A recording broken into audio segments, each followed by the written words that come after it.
गांव में आदित्य नाम का एक लकड़हारा अपनी पत्नी राधा और अपनी 10 वर्षीय पुत्री चमेली के साथ रहा करता था। सुबह का समय था। आदित्य अपनी कुल्हाड़ी लेकर लकड़ियां काटने जंगल जा रहा था। मुझे आपसे एक बहुत जरूरी बात करनी है। हाँ हाँ, बताओ राधा, क्या बात करनी है, बोलो।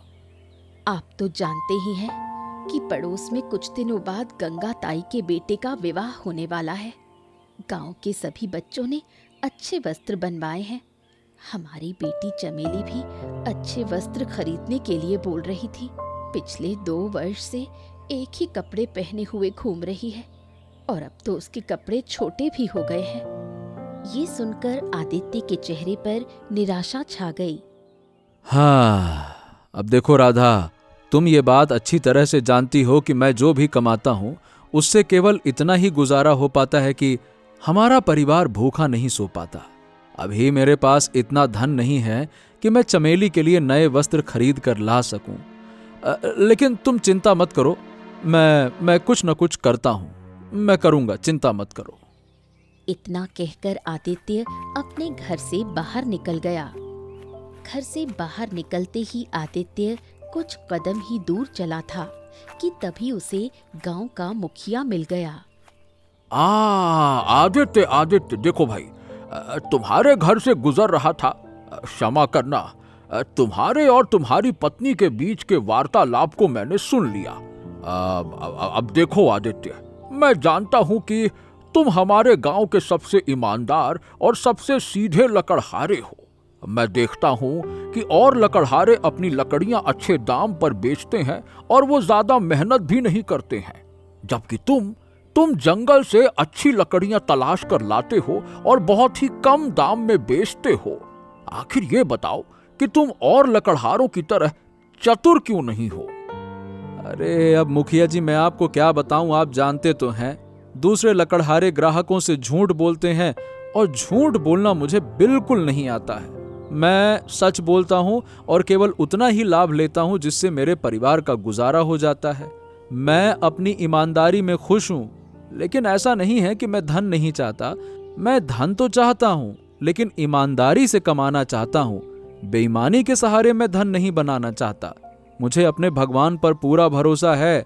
एक दिन मेरी ईमानदारी का सिला मुझे जरूर मिलेगा। देखिएगा मुखिया जी, भगवान जब देता है तो छप्पड़ फाड़ के देता है। इतना कहकर आदित्य वहां से चला गया। ऐ ससुर का नाती, इतना बड़ा मूर्ख लकड़हारा मैंने आज तक नहीं देखा। भगवान देता है। आदित्य जंगल की गहराई में जा रहा था। तभी उसे गांव का एक और लकड़हारा मिला। वो लकड़ियां काटकर गट्ठर बनाकर बाजार में बेचने जा रहा था। क्यों भाई आदित्य, ये बताओ कि जंगल की गहराई में जाने से तुम्हें क्या मिलता है? लकड़ियां तो यहाँ भी मिल जाती हैं, वहाँ भी हैं। ऐसा क्या है जंगल की गहराई में? जंगल की गहराई की लकड़ियां अच्छी होती हैं। ये बात तो सही है कि लकड़ियां अच्छी होती हैं, लेकिन उससे क्या फायदा? आलूआ फायदा। अरे तुम उन लकड़ियों को अच्छे दाम में बेच ही नहीं पाते हो। बस दूसरों की प्रशंसा तुम्हें मिल जाती है कि वाह वाह वाह वाह, ईमानदार है भैया, बहुत बढ़िया लकड़ी लाया है। और ईमानदारी का दिखावा करते करते कुछ नहीं मिलता। सच तो ये है कि तुम्हें धन की भूख भले नहीं है, लेकिन अपनी प्रशंसा की भूख तो तुम्हें खूब है ना? है ना? इतना कहकर दूसरा लकड़हारा वहां से चला गया। आदित्य आगे बढ़ गया और चुपचाप जंगल की गहराई में पहुंच गया। वहां उसने अच्छे वृक्ष की लकड़ी काटकर गट्ठर बनाया और सीधे बाजार में बेचने चला गया।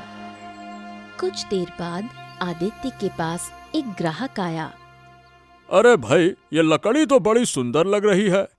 हाँ, ये लकड़ी जंगल की गहराई से लेकर आया हूँ। ये लकड़ियाँ धुआं नहीं छोड़ती हैं और आंच में बहुत तेज जलती हैं और भोजन भी बहुत जल्दी पक जाता है। हाँ, वो तो देखकर ही पता लग रहा है। अच्छा ये बताओ, कितने में दोगे? ये वाली केवल 10 सिक्कों में है। ये सुनकर ग्राहक चौंक गया। हैं? तुम्हारी लकड़ी तो अच्छी है और दूसरे लकड़हारों की लकड़ियां तुमसे थोड़ी कमतर हैं, लेकिन वो तो अपनी लकड़ियां महंगे दामों में बेच रहे हैं और तुम 10 सिक्कों में। अब क्या कहूं, बस ये समझ लीजिए कि मुझे अपनी मेहनत से ज्यादा धन नहीं लेना है, बस। ग्राहक खुश हो गया और आदित्य की लकड़ियां खरीदकर चला गया। इस पर दूसरे लकड़हारे आदित्य का मजाक उड़ाने लगे। अरे मैं तो कहता हूँ कि तू हमेशा गरीब का गरीब ही रहेगा। अरे तू ईमानदारी से कभी तरक्की नहीं कर सकता। मैं जानता हूँ कि तू हमेशा यही सोचता है कि तेरी ईमानदारी एक दिन तेरे जीवन में चमत्कार करेगी, ये होगा वो होगा। अरे धात अलुआ होगा, तेरा ये सपना सपना ही रह जाएगा। हाँ। आदित्य कुछ नहीं बोला और चुपचाप अपने घर चला आया। क्या कुछ काम बना? हाँ, नहीं राधा, आज केवल 10 सिक्कों का ही मुनाफा हुआ। ये सुनकर राधा क्रोधित हो गई।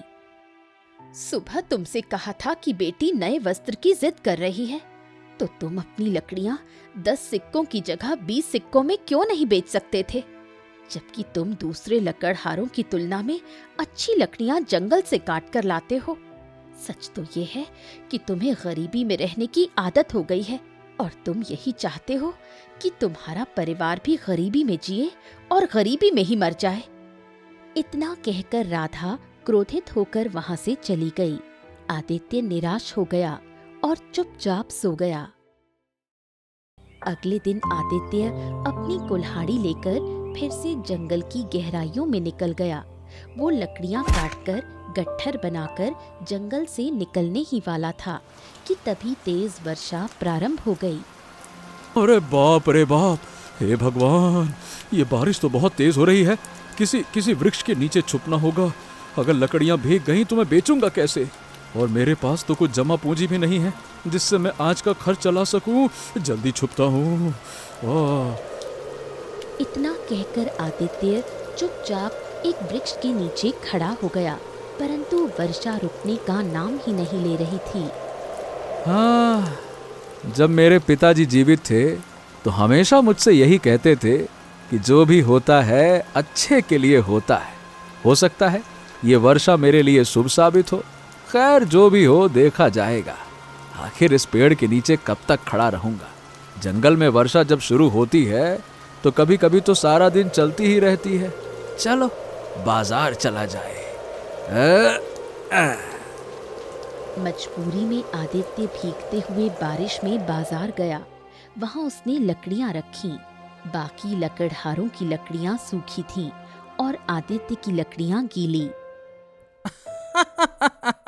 अरे इनको देखो भैया, लोग यहाँ सूखी लकड़ी बेच नहीं पा रहे, ये महाराज आए हैं गीली लकड़ी लेकर। मूर्ख लकड़हारा कहीं का। अबे तेरी लकड़ियां गीली हैं, आज कोई नहीं खरीदेगा।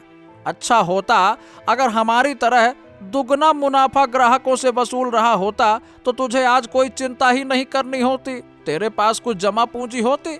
अगर आज तेरी लकड़ियां नहीं बिकी तो तेरे घर का चूल्हा नहीं जलेगा। और ले ले बेटा, ईमानदारी का मजा, यही है ईमानदारी का मजा। आदित्य ने उनकी बातों पर ध्यान नहीं दिया और चुपचाप बैठा रहा। सुबह से शाम हो गई। सारे लकड़हारे अपनी अपनी लकड़ियां बेचकर चले गए, लेकिन आदित्य की लकड़ी किसी ने नहीं खरीदी। हाँ, वाकई में लगता है कि आज मुझे खाली हाथ ही जाना पड़ेगा।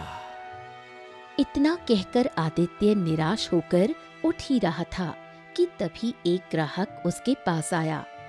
अरे तुम्हारी लकड़ी गीली है क्या? हाँ, जंगल की गहराई से लकड़ियां काट कर आया था, लेकिन रास्ते में बारिश हो गई तो गीली हो गई। अरे वाह, ये तो बहुत ही अच्छी बात है। हैं? मैं कुछ समझा नहीं। अरे आपको क्या बताऊं मैं। बात यह है कि मेरा पुत्र 2 दिन से बीमार है। वो वैद्य के पास मैं जड़ी बूटी लेने गया था, लेकिन जड़ी बूटी में उन्हें कुछ गीली लकड़ियों की आवश्यकता है, और वो भी जंगल की गहराई से आई हुई वर्षा में भीगी होना चाहिए। अब तुम्हारी लकड़ियों से मेरे बेटे की दवाई बन सकती है ना, इसीलिए तो मैंने कहा अच्छी बात है। इतना कहकर ग्राहक ने मुद्राओं की एक पोटली आदित्य को बढ़ा दी। सुनिए, मैं क्या कह रहा हूँ कि आप ये जरूरत से ज्यादा धन दे रहे हैं, इतना नहीं चाहिए। अरे नहीं नहीं नहीं नहीं, बल्कि जितना धन तुम्हारा बनता है उतना ही दे रहा हूँ। अच्छा इनकार मत करो, बाकी मेरी तरफ से भेंट समझ लो, मुझे जल्दी जाना होगा, बेटे की तबीयत खराब है ना। हाँ चलो। इतना कहकर ग्राहक वहां से चला गया। आदित्य वो सारा धन लेकर अपने घर पहुंचा और पोटली अपनी पत्नी को दे दी। इतना सारा धन देखकर राधा चौंक गई। आज तुमने 10 गुना मुनाफे में अपनी लकड़ियां बेची थी क्या? अरे नहीं नहीं नहीं नहीं। इतना कहकर आदित्य सारी घटना बताता है और कहता है कि ग्राहक भेंट स्वरूप ये धन देकर गया।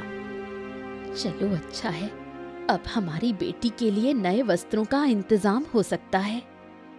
आदित्य मुस्कुराने लगा। उसे अच्छा लगा कि उसकी पत्नी खुश थी। अगले दिन आदित्य अपनी कुल्हाड़ी लेकर फिर से जंगल की गहराई में लकड़ियां काटने चला गया। वो लकड़ियां काट ही रहा था कि तभी उसके कानों में घोड़े के टापों की आवाज सुनाई दी। हैं? ये जंगल में घोड़ों के टापों की आवाज? अचानक उसके कानों में एक आवाज गूंजी। वहां से हट जाओ, वो डाकू हैं डाकू, अगर उन्होंने तुम्हें देख लिया तो मार देंगे, हटो वहां से, हटो। आदित्य जैसे ही पलटा तो देखा कि एक साधु वृक्ष के नीचे छुपा हुआ था। आदित्य तुरंत उसके पास गया। आपको कैसे पता कि वो डाकू हैं? क्योंकि वो डाकू मेरे ही पीछे पड़े हुए हैं और मुझे मारने पर तुले हुए हैं। मैं उनके चंगुल से छूटकर इस वृक्ष के पीछे छुपा हुआ हूँ, समझे? तभी वहाँ 2 घुड़सवार आए। उनके मुंह पर नकाब था और वो डाकू थे। ए लड़के, क्या तुझे याद है कि यहाँ पे कोई साधु आया था? कहाँ है वो? हाँ, वो घायल है, ज्यादा दूर नहीं जा पाएगा। तो चलो आगे चलते हैं और उसे ढूंढते हैं। चलो, इस गधे को कुछ नहीं पता, चलो। इतना कहकर दोनों डाकू वहाँ से आगे बढ़ गए। तभी आदित्य की नजर साधु के पैर पर पड़ी, जिसमें से रक्त बह रहा था। साधु महाराज, आप घायल कैसे हो गए? अरे रे रे रे रे रे, अब जाके दर्द का एहसास हो रहा है। मैं इतनी तेज दौड़ रहा था कि भागते समय मेरा पैर एक पत्थर से टकरा गया और सुन्न पड़ गया। उन दोनों डाकुओं ने मुझे देख लिया था। अरे रे रे रे रे, अब जाकर मुझे दर्द हो रहा। लेकिन वो डाकू आपके पीछे क्यों पड़े हुए हैं? अब मैं क्या बताऊं? पहले तो मुझे यहां से निकालो, फिर मैं तुम्हें सारी घटना बताऊंगा। आदित्य गहरी सोच में डूब गया। ठीक है साधु महाराज, मैं इस जंगल में अक्सर आता जाता रहता हूँ, इसीलिए मुझे इस जंगल के बहुत से दूसरे रास्ते मालूम है। चिंता मत करिए, मैं आपको यहाँ से निकाल ले जाऊंगा। लेकिन पुत्र, अरे रे रे रे रे, मैं चल नहीं सकता। कोई बात नहीं, आप आइए, मेरे साथ आइए, मैं आपको उठाकर इस जंगल से बाहर ले जाऊंगा। आइए साधु महाराज, आइए।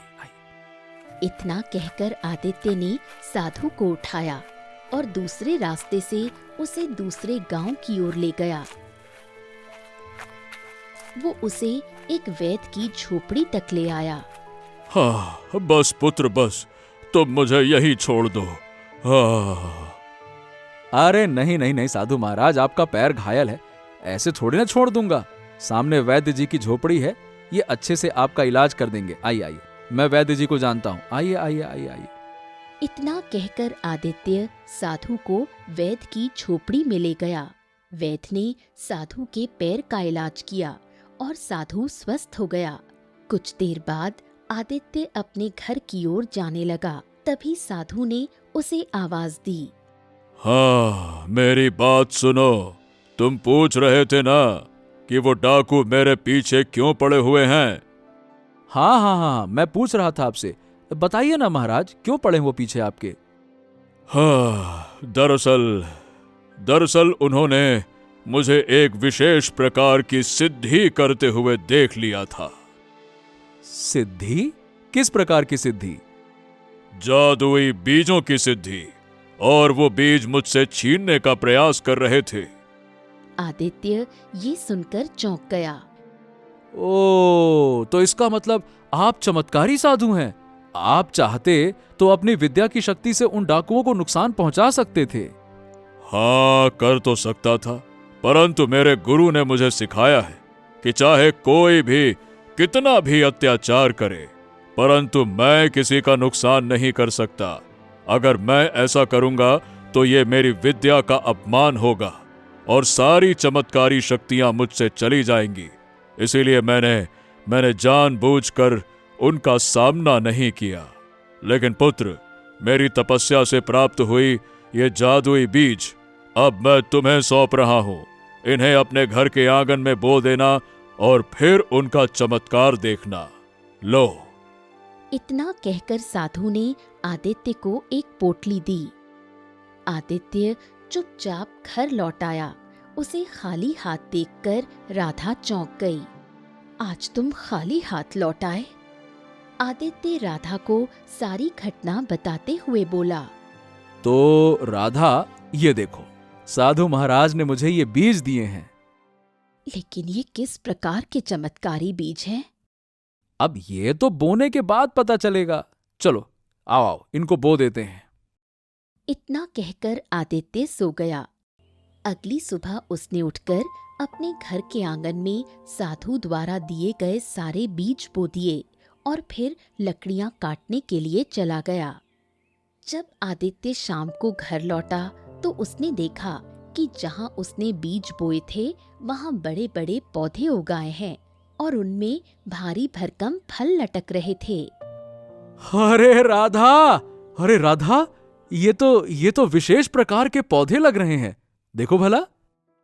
हाँ, ये वही जादुई बीज हैं जो आपने बोए थे। देखो कितनी जल्दी बड़े हो गए और फलों से लद गए हैं। आदित्य ने उसमें से एक फल तोड़ा और उसे काटा। अंदर बीज की जगह सफेद चमकते हीरे थे। ये तो हीरे हैं। क्या बात कर रही हो? ओ, अब समझ में आया कि वो डाकू साधु महाराज के पीछे क्यों पड़े थे। आपने बिल्कुल सही कहा था कि ईमानदारी कभी बेकार नहीं जाती। भले ही देर से मिले, परंतु उसका फल अवश्य मिलता है। ये हीरे आपकी ईमानदारी का ही फल हैं। अगले दिन आदित्य उन हीरों को राज्य में बेच आया और बहुत सारा धन लेकर लौटा। देखते ही देखते वो गांव का सबसे धनवान लकड़हारा बन गया। उसकी टूटी फूटी झोपड़ी की जगह भव्य घर बन गया और उसने लकड़ी का बड़ा व्यापार शुरू कर दिया। आदित्य की तरक्की देखकर उसका पड़ोसी मोहन ईर्ष्या से भर गया और अपनी पत्नी बिंदिया से बोला। अरे, मुझे तो समझ में नहीं आ रहा कि आखिरकार ये चक्कर क्या है।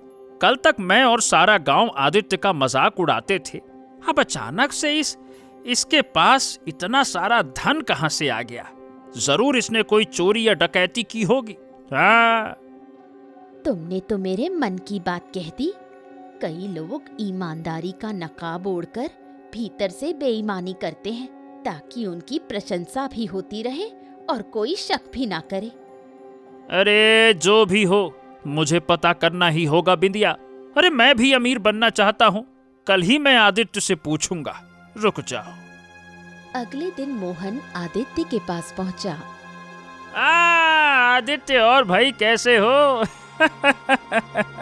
अब बहुत दिन से मुलाकात नहीं हुई तो हमने सोचा चलो बातचीत की जाए। और बताओ भाई, तुम तो बड़े धनवान बन गए। अचानक से कहां से इतना धन आ गया है? बताओ बताओ। अरे मोहन, अब बस ये समझ लो कि मैं तुमसे क्या ही छुपाऊं। बात ये है कि इतना कहकर आदित्य ने सारी घटना मोहन को बताई। ओ, ये बात है। तो इसका मतलब साधु महाराज ने तुम्हें जादुई बीज दिए और उन बीजों से पौधे उगे और फलों में हीरे निकले। गजब भाई गजब। और उन हीरों की वजह से तुम धनवान बने हो। हाँ हाँ, बिल्कुल ऐसा ही हुआ। वाह भाई वाह, क्या बात है। तो एक बात बताओ, तुम्हारे पास और भी जादुई बीज होंगे फिर? एक काम करो ना, अरे एक आध बीज मुझे भी दे दो भाई, थोड़ा हम पे भी कृपा बरसाओ साधु महाराज की। है, बोलो बोलो। अरे अरे अरे मोहन, कैसी बातें करता है। देख, विश्वास कर, अगर मेरे पास होते तो मैं तुझे जरूर देता, लेकिन क्या है कि मैंने सारे बीज एक ही बार में बो दिए। अब मुझे नहीं पता था, इसीलिए मैंने बो दिए। अब मेरे पास है नहीं। ये सुनकर मोहन क्रोधित हो गया। अरे है नहीं, या ये क्यों नहीं कहता कि तू मुझको देना ही नहीं चाहता है? खुद का तो अपना कर लिया, अब हमारे पड़ोसी की बारी आई तो बोलता है कि देना ही नहीं चाहता। अरे नहीं देना है तो साफ साफ कह देना, नौटंकी क्यों करता है? नहीं तो। इतना कहकर मोहन वहां से गुस्से में चला गया। मोहन ने घर जाकर सारी घटना अपनी पत्नी बिंदिया को बताई। बिंदिया क्रोधित होते हुए बोली, आदित्य झूठ बोल रहा है। एक काम करो, गांव वालों को आदित्य के खिलाफ भड़काओ और कहो कि उसने जरूर कोई बड़ा डाका डाला है। फिर आदित्य का गांव में बढ़ रहा सम्मान खत्म हो जाएगा। मोहन के भीतर ईर्ष्या गहरी हो चली थी। अगले दिन वो गांव वालों को भड़काने लगा। कुछ ही दिनों के भीतर मोहन ने आदित्य के खिलाफ सारे गांव को भड़का दिया और लोग मानने लगे कि आदित्य ने कहीं डाका डाला है। देख बिंदिया, अब सभी गांव वाले यही समझते हैं कि आदित्य ने जरूर कहीं डाका डाला है। बिंदिया ने मोहन को आगे की योजना सुझाई। अब तुम एक काम करो, महाराज के पास जाओ और कहो कि हमारे गांव में आदित्य नाम का लकड़हारा था, जो कल तक गरीब था लेकिन अचानक धनवान बन गया। उनसे कहो कि उसने कहीं न कहीं डाका डाला है। मोहन ये सुनकर चौंक गया। अरे आदित्य महाराज को सच्चाई बता देगा। महाराज उसकी बात पर विश्वास नहीं करेंगे, क्योंकि वो नहीं मानेंगे कि एक फल से हीरे निकल सकते हैं। ठीक है, कल मैं महाराज के पास जाऊंगा। मोहन अगले दिन राजा सूरज के पास पहुंचा। राजा गंभीर भाव में बैठा हुआ था। महाराज महाराज महाराज की जय हो। महाराज, मेरा नाम मोहन है, मैं एक लकड़हारा हूँ। मैं आपसे अपने पड़ोसी लकड़हारे के बारे में शिकायत करने आया हूँ। दरअसल बात यह है कि कुछ समय पहले उसके पास खाने तक के पैसे नहीं थे, परंतु रातों रात वो धनवान बन गया। मुझे पूरा विश्वास है कि उसने कहीं डाका डाला है महाराज।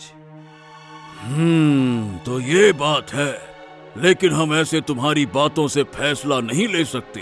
पहले हम गुप्तचर भेजेंगे और अपने तरीके से जांच पड़ताल कराएंगे। अगर उसे दोषी पाया गया तो हम उसे सजा देंगे। मोहन चुपचाप वापस चला गया और सारी घटना अपनी पत्नी बिंदिया को बताई।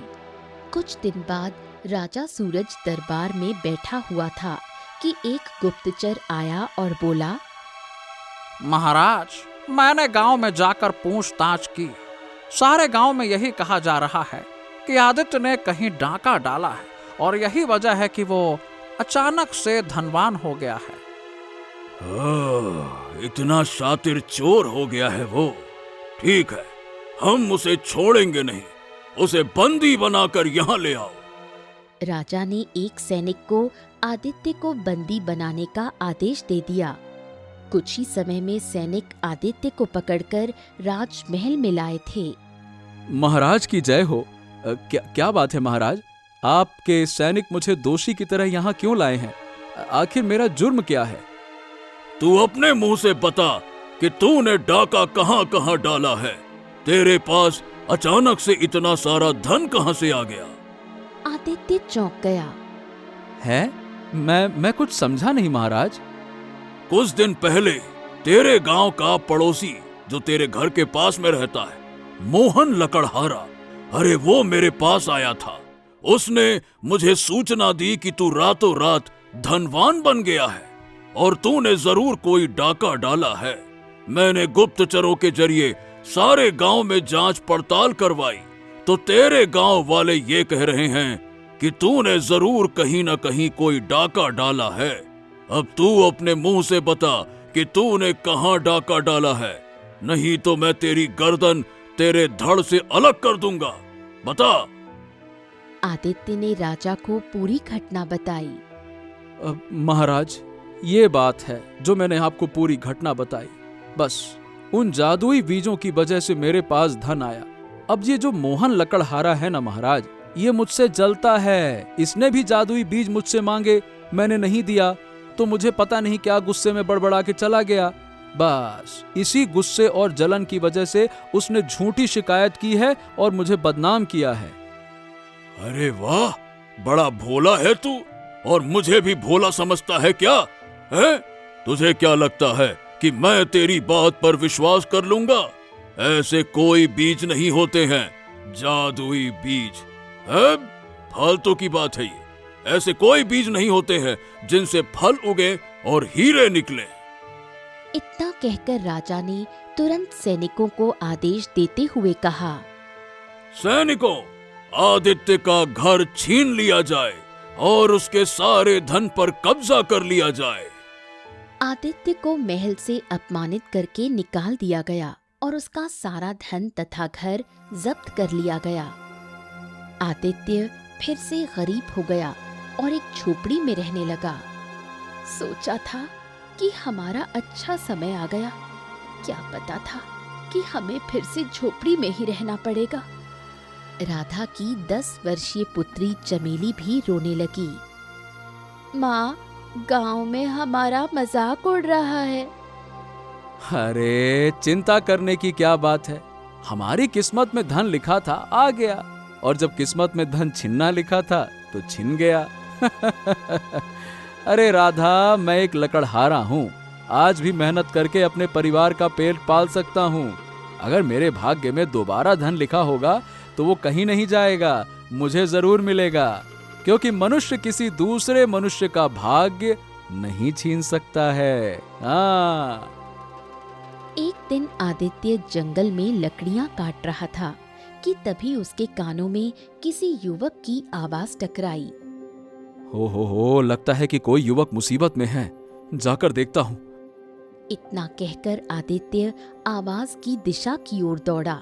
कुछ ही देर में वो जंगल के एक बहुत ही प्राचीन कुएं के पास पहुंचा, जहां से आवाज आ रही थी। अरे क्या कुएं के अंदर कोई है? कोई है क्या? ओ! कुएं के अंदर से आवाज आई। हाँ, मैं हूँ। ये मुझे यहाँ से बाहर निकालो। मैं इस कुएं के अंदर काफी समय से फंसा हुआ हूँ। मैं भूखा और प्यासा हूँ। अचानक कुएं में गिरने से घायल भी हो गया हूँ। निकालो। आदित्य इधर उधर देखता है और बड़ी मुश्किल से कुएं के अंदर उतरता है। उसने देखा कि कुएं के अंदर एक युवक घायल अवस्था में पड़ा था और उसके शरीर से रक्त बह रहा था। अरे बाप रे बाप, कौन हो तुम? वो युवक बेहोश हो गया। आदित्य उसे तुरंत अपनी झोपड़ी में ले आया। इसे इलाज की जरूरत है। हमारे पास तो खाने के लिए अनाज नहीं है, हम इसका इलाज कैसे करेंगे? हाँ राधा, अगर गांव वालों से मदद मांगूंगा तो वो मदद करेंगे तो है नहीं। तुम चिंता मत करो, मैं जंगल में कुछ जड़ी बूटियों के बारे में जानता हूँ। मैं जंगल से जड़ी बूटियां लेकर आऊंगा और हम दोनों ही मिलकर इसका इलाज कर लेंगे। चिंता मत करो। जैसी आपकी इच्छा। आदित्य जंगल से जड़ी बूटियां लाया और अपनी पत्नी के साथ युवक की सेवा में जुट गया। कुछ दिनों बाद युवक होश में आया और पूरी तरह स्वस्थ हो गया। अरे बस बस बस बस बस, तुम अभी उठो मत। तुम काफी समय से भूखे हो। तुम्हारे जख्मों का उपचार तो हो चुका है, पर तुम्हें अब भोजन की आवश्यकता है। इतना कहकर आदित्य राधा को अलग ले गया। अच्छा राधा, युवक के लिए अब कुछ खाने पीने का इंतजाम करवा दो। अगर हम अपना खाना इसे दे देंगे तो हमारा परिवार भूखा रह जाएगा। हाँ चलो कोई बात नहीं, लेकिन इस युवक को भोजन तो कराना ही पड़ेगा ना। मेहमान है, बीमार है, भूखा है। लाओ लो, ले आओ। जैसी आपकी इच्छा। राधा बड़े प्रेम से युवक के सामने भोजन की थाली रखती है। युवक चुपचाप खाने लगता है। अब युवक पूरी तरह से स्वस्थ हो चुका था। हाँ, अब तो तुम हमें अपना नाम बता सकते हो ना। कौन हो तुम? हाँ, मेरा नाम अशोक है और मैं तुम्हें अपने पिता से मिलवाना चाहता हूँ। हाँ हाँ ठीक है, जैसी तुम्हारी इच्छा। वैसे एक बात बताओ, तुम कुएं के अंदर कैसे गिर गए? अब बस समझ लो कि शिकार करने के लिए जंगल में गया था। अचानक मेरा घोड़ा बितक गया और उसने मुझे अपनी पीठ से धकेल दिया और मैं सीधा कुएं में जा गिरा, और उसके बाद मेरा घोड़ा भी चला गया और मैं फंस गया। आदित्य उसे राज्य की ओर ले गया। ओ, लगता है कि तुम राज्य में रहते हो। तुम्हारा घर कहाँ है? हाँ, चिंता मत करो, कुछ देर बाद तुम्हें सब पता चल जाएगा। आ जाओ आ जाओ। अशोक आदित्य को एक महल के अंदर ले गया। आदित्य महल को देखकर चौंक गया। अरे ये तो राजा सूरज जी का महल है। अशोक आदित्य का हाथ पकड़कर उसे सीधे राज दरबार ले गया। राजा सूरज चिंता में बैठे थे। अरे मेरे पुत्र, तुम्हें हमने कहां कहां नहीं तलाशा। बेटे, कहां चले गए थे आप? तभी राजा सूरज की नजर आदित्य पर पड़ी। अरे तुम तो वही हो ना जिसे मैंने अपमानित करके महल से बाहर निकाल दिया था। पिताजी, आप इन्हें जानते हैं? अरे जानता क्या हूँ, अच्छी तरह से जानता हूँ। अरे ये डकैत है, डकैत। अरे चोर है ये। अशोक रोते हुए सारी घटना राजा सूरज को बताता है। पिताजी, इसने अपने परिवार को भूखा रखा और मुझे खाना खिलाया। इसके पास धन नहीं था, परंतु इसने जड़ी बूटियों से मेरा इलाज किया, यह भी जाने बिना कि मैं राजकुमार हूँ। राजा सूरज की आंखों में आंसू आ गए। हाँ, मुझे क्षमा कर दो आदित्य। मुझे नहीं पता था कि तुमने मेरे पुत्र की जान बचाई। कोई बात नहीं महाराज, मैं आपको क्षमा करने वाला कौन होता हूँ। फिर भी आपने कहा तो मैंने कर दिया। और रहा सवाल आपके पुत्र का, विश्वास कीजिए, अगर कोई साधारण युवक भी कुएं में गिरा होता तो मैं उसकी भी ऐसी ही मदद करता। और वैसे भी मुझे नहीं पता था कि ये आपका पुत्र अशोक है। राजा सूरज तुरंत अपने सैनिकों को आदेश देता है। सैनिकों, जाओ, जाकर मोहन को बुलाकर ले आओ। कुछ ही देर में सैनिक मोहन को बुलाकर लाए। मोहन आदित्य को देखकर चौंक गया। झूठ बोलने का अगर जरा भी प्रयास किया तो तुम्हारी गर्दन तुम्हारे धड़ से अलग कर दूंगा।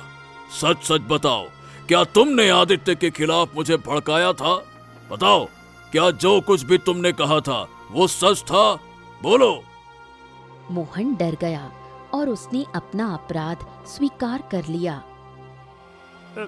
महाराज, मुझे क्षमा कर दीजिए।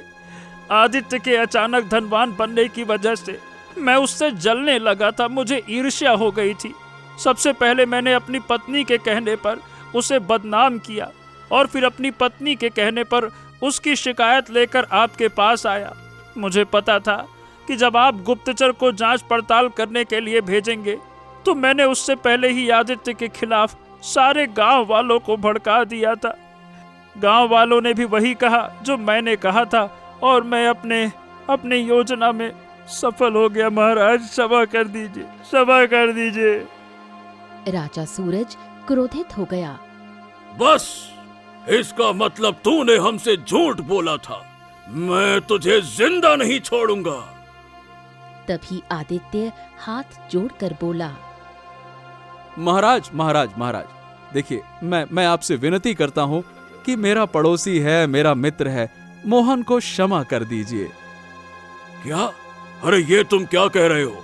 मोहन ने तुम्हारे साथ इतना बुरा किया और तुम अभी भी उसकी जान बचाने का प्रयास कर रहे हो? महाराज, जो होता है अच्छे के लिए होता है। जरा सोचिए, अगर मोहन ने मुझे बदनाम न किया होता और आप मुझे मेरे घर से बाहर न निकाले होते, मेरा धन न छीना होता, तो मैं जंगल नहीं जाता। अगर मैं जंगल नहीं जाता तो आपके पुत्र की जान कैसे बचती? राजा जी, मेरे पिताजी कहा करते थे, जो होता है अच्छे के लिए होता है। वाह, क्या बात है! ठीक है, हमने मोहन को क्षमा किया। आगे फिर कभी ईर्ष्या मत करना। मोहन की आंखों में आंसू आ गए। वो आदित्य से क्षमा मांगते हुए चला गया। राजा ने आदित्य का घर और धन वापस करने का आदेश दिया और साथ ही आदित्य के लिए एक उपहार की घोषणा की। बिल्कुल सही कहा है तुम्हारे पिता ने, जो होता है अच्छे के लिए होता है। ये लो, मैं तुम्हें अपनी तरफ से 50,000 स्वर्ण मुद्राएं दूंगा। नहीं नहीं नहीं महाराज, मैं जान बचाने का मुआवजा, इनाम या कोई कीमत नहीं लेना चाहता। वो इंसानियत के नाते था। अरे बस बस बस, इनकार मत करो। ये मेरी तरफ से तुम्हारे लिए एक छोटी सी तुच्छ भेंट है। अगर तुम इसका इस्तेमाल अपने लिए ना करो तो गरीबों की मदद के लिए करना। मुझे विश्वास है कि तुम ऐसा ही करोगे, क्योंकि जो होता है अच्छे के लिए होता है और मैं ये तुम्हें अच्छे के लिए ही तो दे रहा हूँ। रखो इसे। आदित्य ने राजा सूरज की भेंट स्वीकार की और अपनी झोपड़ी लौट आया। वो सम्मान सहित अपनी पत्नी राधा और पुत्री चमेली के साथ फिर से अपनी आलीशान हवेली में रहने लगा। देखते ही देखते आदित्य बहुत बड़ा धनवान बन गया।